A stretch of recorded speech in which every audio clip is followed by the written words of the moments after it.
People in the U.S., when I mention what I do, they automatically equate turfgrass to artificial turf. One of the challenges that we face right now is we're not feeding anyone. We're just making life more enjoyable. One of the reasons why Bermuda grass is not accepted for us in California is that we get cold enough in the wintertime. Bermuda grass is probably one of the best ones, but we've been able to exploit that. I always like to think, if it was this easy, everyone would do. Searching for new plant materials, should be a challenge.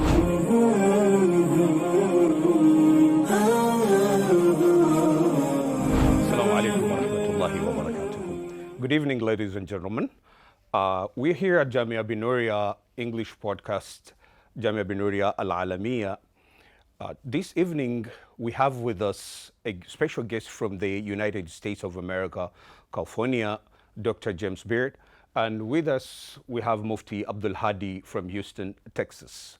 Dr. James here in Pakistan, he just arrived in Pakistan for some research and some work. You are welcome to Jamia Binoria Aalamia. And you, Mufti Abdul Haadi, my co-host. Allah subhanahu wa ta'ala had made the human the vicegerent and the surrogate of this universe. As is mentioned in the Quran, that Allah subhanahu wa ta'ala had made the human the Khalifa, inni ja'ilun fil ardi Khalifa. And on top of that, Allah subhanahu wa ta'ala gives us the responsibility to protect and to safeguard all the nature on this world and whatever is our surroundings. Dr. James here specializes in the nature, and specifically, he is the head of the Turfgrass research and extension at the University of California.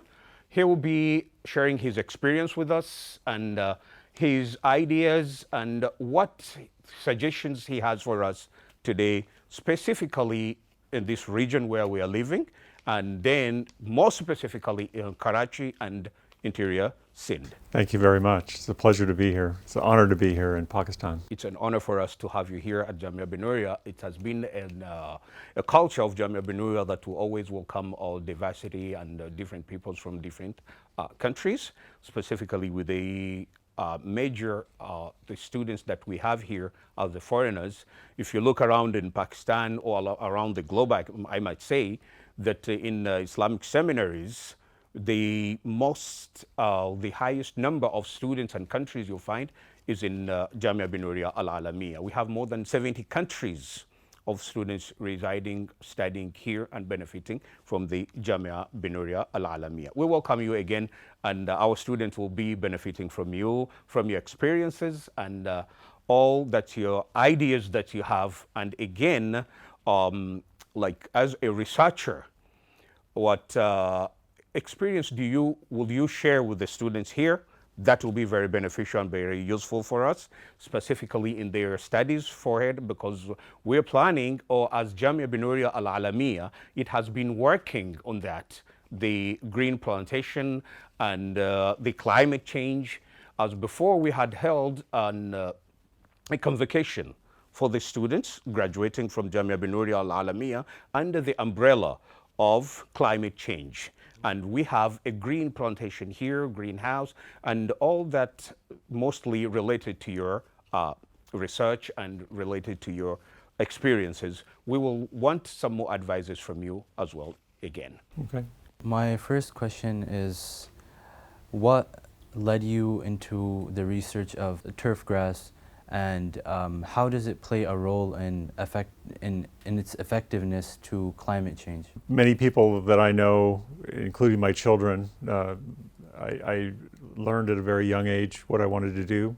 And I grew up near a golf course and learned to play golf. And that led, in a short time, to working on the golf course maintenance staff.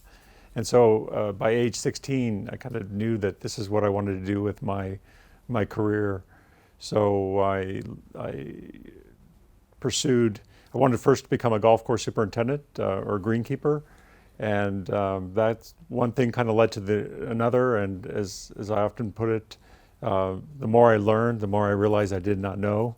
So I continued with my education through through bachelor's, of course, and then master's, and then PhD. And so I've been in academia most of my career working with turf grasses. Before I ask Dr. Muhammad to get into the logistics of your research, for us students studying over here in Jamia Binoria, in whatever niche that we're perfecting or that we're specializing in, what are some of the challenges that you faced during your research and your studying period for turfgrass research, and how can we take benefit from that? What lessons can we take from those challenges?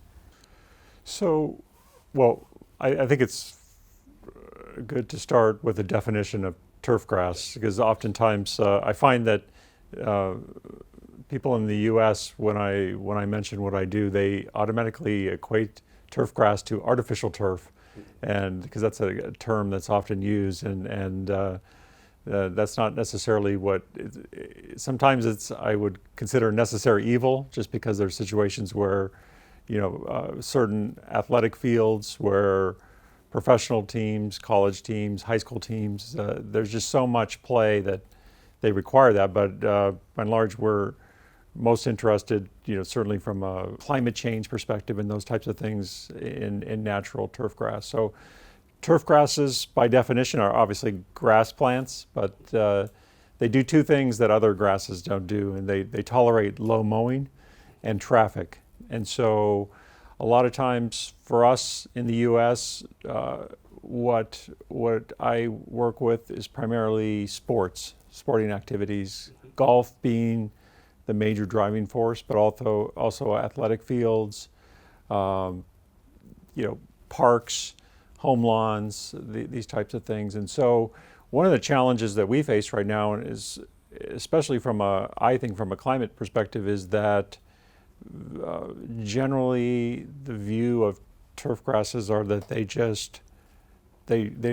we don't feed the world, right? We're not feeding anyone. We're just making life more enjoyable, and I think that's true. But also there's some environmental benefits that turf grasses provide that I think is often overlooked, in terms of just the cooling effect that plants, when they lose water. That's one challenge, is to losing water, we have to supply that again. But if you talk about when you perspire on your skin, and when that evaporates, our skin feels cooler. And so when that happens from a turfgrass stand, it's cooling the environment. And so right now in California, where I live, there's a big push to get rid of all the turf grass, because it seems wasteful. We don't have that much water left, and I would argue that it's very valuable in terms of just the aspect I mentioned about the cooling effect. Turf grasses provide a good filter for water as it moves through the soil, water that may contain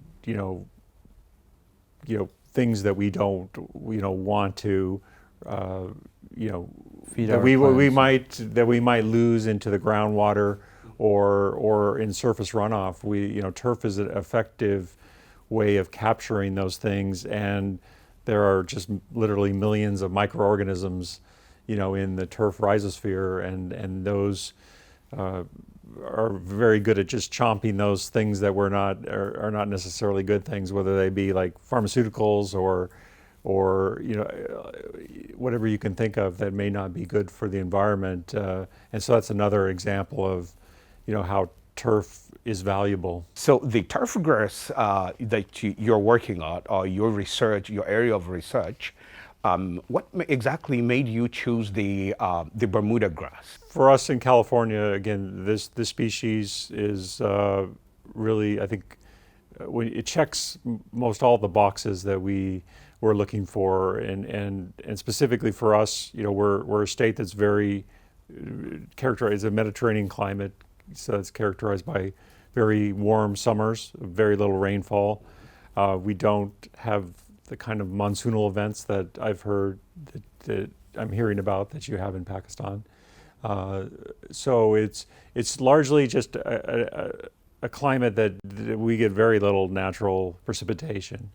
And so Bermuda grass is a drought tolerant species. It's when we look at the major turf grasses, we kind of group them into two categories.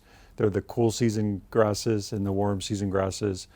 And there's a lot of specifics in terms of differences, but the simple one is just their tolerance really for heat and for water, and the warm season grasses like Bermuda grass just use much less water. And to kind of get back to your earlier question about what's been kind of surprising to me in all of this is that when we started our efforts to try to make Bermuda grass better, my original focus, and still is a major focus, is that one of the reasons why Bermuda grass is not accepted for us in California is that we get cold enough in the wintertime to where warm season grasses go dormant or they turn brown. And so people just don't like brown grass. They want green grass. And so our major effort with our breeding program has been to try to identify grasses that can stay green throughout our winters, which are not terribly cold depending on where you're located. So that was where we started. And then the remarkable thing that we found is that there's just incredible diversity within the species. There's several species of Bermuda grasses. There's a lot of diversity in terms of the drought resistance. And so, on one hand, compared to most all the other turf grasses people could use, Bermuda grass is probably one of the best ones, but we've been able to exploit that even further and develop grasses that use 20 to upwards of 40% less water than the typical Bermuda grasses that we have been using. And so what led me to Pakistan obviously is my good friend Muhammad Ali, and who's in our industry in California. But we have just recently released 2 new grasses that came from our program, and we didn't have really any plant material of our own to work with. So there's a place in our country that's called the Germplasm Repository for Bermuda grass, and it's just basically a world collection that was made probably over 100 years ago.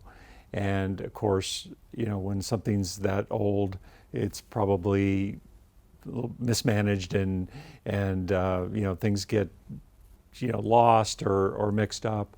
But we looked at what when we were able to look at the parents involved in our crosses that led to these 2 new cultivars. We believe that the mother of our 2 cultivars originated from Afghanistan.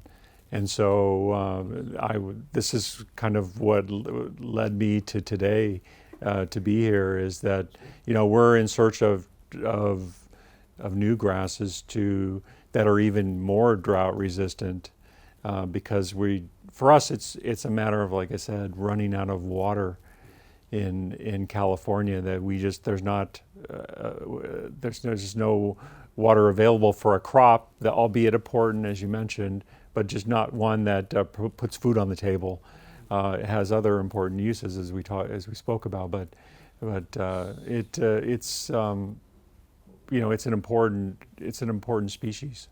So, Dr. James, that brings me to my next question, because Dr. Muhammad, he can agree with me as well that Karachi this year has had the most heat for many years. In fact, we are still in heat, but why? We're supposed to be in winters by now. That's true. And I wanted to know, have you, from your current visit right now in Karachi, Pakistan, and through your different travels in Pakistan, have you found any of these different types of species of drought-resistant grass?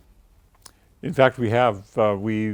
we've done a little bit of searching around the Karachi area, mainly kind of golf courses, some parks, and those probably contain the courses. I think from their historical perspective are not that old, so probably contain some newer cultivars. So in other words, that's something that it's hard, from a diversity perspective. It's something that we probably already know about in terms of the cultivar. But today in our trip out to the Tar Desert, so we were able to trace Bermuda grass along the way and then into the desert where it kind of, its prevalence sort of was decreasing, but we could still find plants that were very green, and even though there weren't large areas of it, it was doing quite well, in a region that hasn't received rainfall for over 2 months. So that's very exciting news from that front. And I know during this trip that headed north to the Islamabad area, and that's where we'll kind of be looking at that other aspect I mentioned before about the color, because we'll be moving into regions where Bermuda grass certainly exists, but it will go dormant there. I think from everything that I've learned thus far about Karachi, it's warm. It's warm enough that the Bermuda grass probably stays green year round, and as you mentioned, it's getting warmer, and so yeah, my expectations have fully been met thus far in terms of what we found. I mean, I always like to think, if it was this easy, everyone would be doing this. So I mean, searching for new plant materials, should be a challenge. So so we take on that challenge. Dr. James, your contribution to the world and what you're doing, it's really amazing, and you are really producing something, and you're adding values to the life of mankind. But what we see in industries, we have the fossil fuel industries and agriculture as a major cause in the climate change and heat increasing. So what measures do you suggest, or do you think that we could take it to decrease or to make the least use of that fossil fuel? Well, this is getting a little bit out of my comfort zone, but obviously, there's a lot of different measures. I think the respective industries need to self-police themselves. I think a little bit better in terms of what are the byproducts of those. I mean, some things are obviously necessary. I mean, we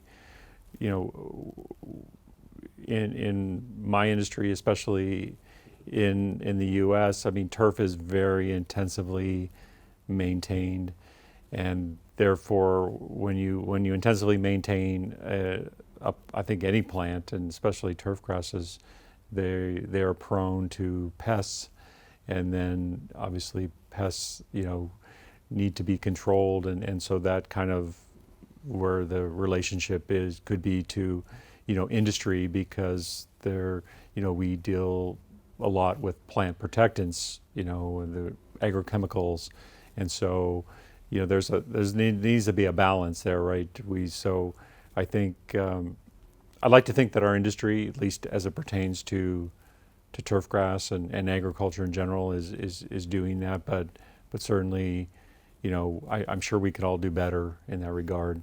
So we need to balance up the usage and the production that we are in, the industries that we have, or with the nature, or what measures, like immediate measures, do you think we should take? Because this question actually goes back to, because we are in a region, specifically Pakistan, and then in Karachi. If you look in Karachi, is an industrial hub. Industries all over, they're producing mass gas and pollution all over. And somehow it's predicted that maybe in 10 to 15 years, it will be difficult for people to live in Karachi, especially because of the heat, the way it's increasing. Now at this time, we're supposed to be in winters, but we are still facing the heat. You can face the heat. I think you are experiencing, since you arrived in Karachi, you can feel the heat. Right. By then last year and the years before that, this time we used to have jackets and sweaters on in winter. So what do you think, or what would you suggest for the government and the public? Like what measures, the immediate measures that to take, like, you, according to your well, yeah, like I said, that's a little bit out of my area of expertise, but I mean, yeah, I like to see obviously a balance, more of a balance, and I can only give you from my perspective and what I do, not only with our breeding program, but I think our efforts are always to try to make turf more sustainable. And so I think that means, less reliance on pesticides, and that could be done with just proper management. And so that's something that I think, would be important, especially as it pertains to the turf industry here in Pakistan, that just more education on managing the grasses, I think would be helpful. And then, it goes into breeding as well. I mean, where we also have to be mindful of that. I mentioned before, we're looking at kind of two major objectives now, the color aspect, because that's important, and then of course the water aspect is very critical. But there's other things as well. If we could improve plants so that they're more, resistant to pests, then there would be less reliance on pesticides. And so that's one way from my perspective. When we get out of that, arena, I'm not so comfortable in making recommendations on, how we should mitigate other aspects of the industry, so to speak. Yeah, your expertise as there are more in producing grass and plantations, right? So is there any tree that you could suggest for the Karachi especially? Like what type of tree, if you have an experience in trees? Because here we have like that tree plantation. We have days that we dedicate the whole day planting trees. You have seen the weather here and the trees you see in Karachi. Do you think that they could reduce somehow the pollution of Karachi? In general, I think everything, I think that, there often has to be consideration with the water to be able to, maintain and grow the trees, and what other aspects that will have. I mean, I'm more of a turfgrass specialist. I am a turfgrass specialist as opposed. I mean, when I went to school, I learned a lot about trees, but I don't get to utilize that as much anymore. But I know that there's a balance needed in our industry. In general, I mentioned maybe the dislike about turf grasses from the general public, and just because they think it's wasting water. But there seems to be much more love for trees, and I'm not against that. They're obviously important plants, So in our society. But there needs to be, I guess, balance is a key word that we've used several times. So you would suggest that tough grass to be planted in Karachi all over the places? Well, according to the soil. Again, in it's Karachi, if where it can be, where it's useful, productive, where it can be maintained properly.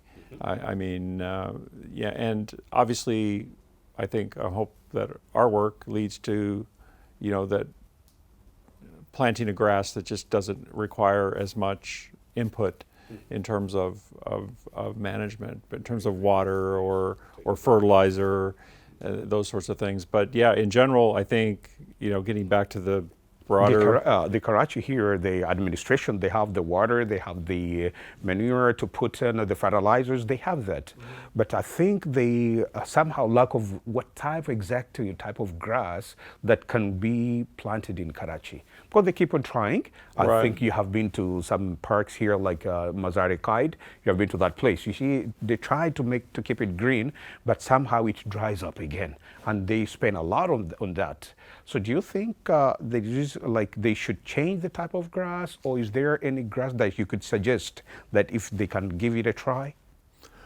Well, in general, I think Bermuda grass would work well here. It is on Based on it is on the soil? courses, but I think one thing I learned during my travels yesterday in Karachi, that I think while there's water, it might not be good quality water, high in salinity, and so there's a particular species called seashore paspalum, which is known in our world, in our turf world, as kind of the most salt tolerant grass. And so I learned yesterday that it was a bit difficult, or it is a bit difficult at the present time to acquire that species in Pakistan. So that would hopefully be something that could change, because, again, courses or not just golf courses, but just areas that are, close to large bodies of water that are, or salt water.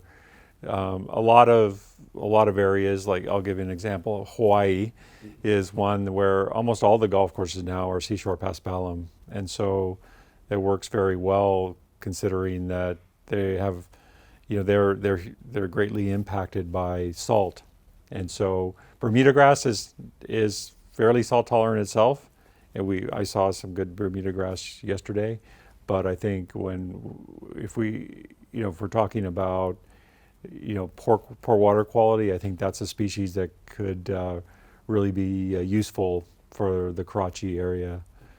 And as far as trees, I just don't know them. I don't know the area well enough yet, and like I said, I've forgotten a lot of my experience with trees. It's absolutely fine. What you're doing is already amazing. The way you say that at age of 16, you had already identified where you were looking to do and what your career to do. That is amazing. You're focused on the grass.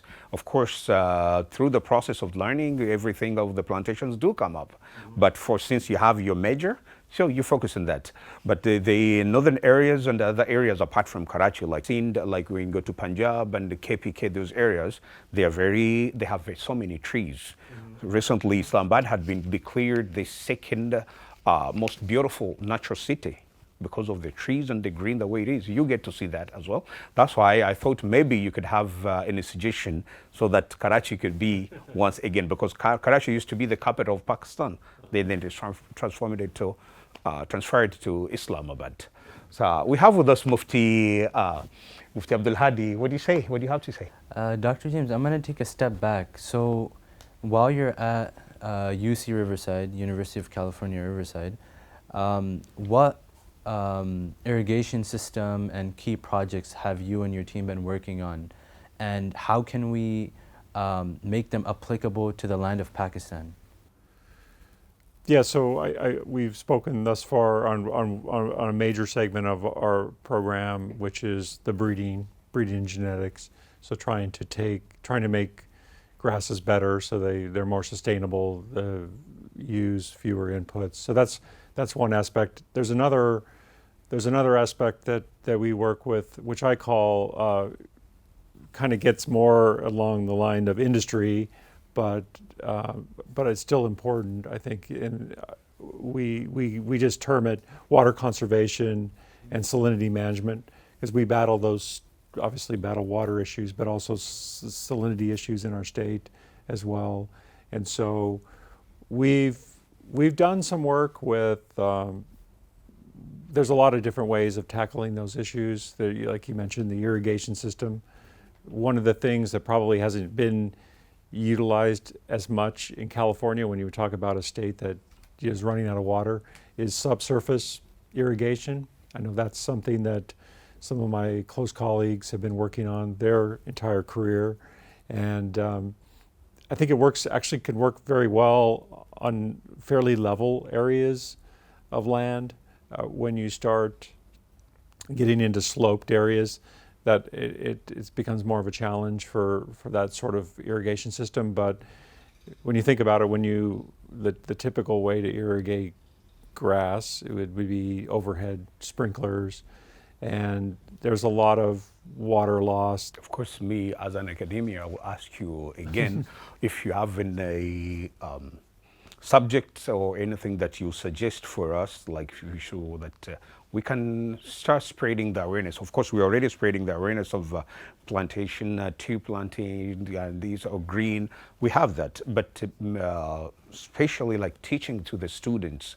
Is there any basics courses or subjects that you suggest? Like for the students here, you have been to in this environment is basically an Islamic seminary, of course, and of course we have both education under one roof. So if you have any basics that you could suggest for us, of course, we are happily we include that in our curriculum. Yeah, I think probably I would hope that maybe part of your curriculum includes like a plant biology, the basic, the real traditional. I'm a traditionalist in that regard. I was schooled that way, where I learned about botany per se, where we're looked at kind of all of the plant kingdoms, and in more detail, and then of course from there you become more specialized, and I think having that as a foundation in your plant knowledge, but then horticulture, which turf for us in America, turf grasses are either in two departments. One is more of a crop and soils related department, or the other one would be in horticulture, which would kind of be more, the urban trees, shrubbery, flowers, and turf. And so I think I think like a horticulture emphasis would be really valuable. That's one thing that I kind of wish that we would spend more time with in the U.S. is just that there's this, quite honestly, our industry is in a bit of trouble right now, I believe, because today's generation of kids, they do different things than go outside and play on the grass. They're mostly inside on their phone or on their tablet, and so one of the things that I know it's been discussed and it hasn't been followed through enough is that we need to at least introduce them, even if they're going to become an engineer or a medical doctor or whomever, that they have some exposure to plants, in a course where, you're hopefully you're gonna have your own home later on, and hopefully you're gonna have some plant material to complement that. And so I think we need to be able to educate them in that regard. It doesn't have to be like, hey, you should become a horticulturalist, but I think having that, I've heard a description of a course called home horticulture kind of thing, where you kind of go over, how to take care of houseplants, because that's not as easy as it sounds. There's a lot of challenges just in that, or just what type of lawn to have, or what type of trees to plant. So from the golf perspective here, I know that my interactions with Ali here, that we've talked about even over the last 2 days, just trying to put together some type of educational material. So for the golf courses in particular here in Pakistan, just to give them some guidance in terms of maintaining the course, because I think, from what we saw yesterday, that was I think a major, kind of limiting factor, is just the education, the simple education about how to grow and maintain turf and how to maintain a golf course. So that's something that we plan to work on and try to produce something in the near future. Dr. James, before I ask Dr. Muhammad to conclude, do you have a message for the general public of Pakistan in the practical steps to encourage them to adopt an eco-friendly environment, other than adding to the syllabus, adding to the curriculums, but for the general public, the working class, and the people that they go for certain fields instead of following through a whole school setup and going from beginning till end?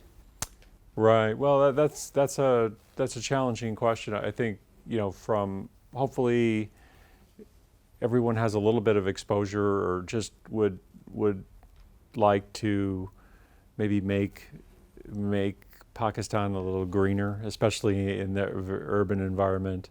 I think that would be, something important, and maybe to start a program where, I know one thing that's quite common now in urban environments in the U.S. is the community garden, and that is really done well, and so that sort of thing where you bring people together, in the name of plants, and so I think trying to create some green spaces like that, whether it be with something you're going to grow for food, or whether it's an area where the children can play, and a safe surface, to do that, then I think those are the kinds of things that we need to encourage people to do. Dr. James, before we conclude our discussion, I'd like to ask you one thing about the Bill Gates Foundation and the Bill Gates initiatives, specifically in the field of climate change. They have a lot that they're trying to contribute and they're putting in. How do you see? Is it like a great contribution, or will it help in changing or transforming the climate change the way you see? How do you perceive that?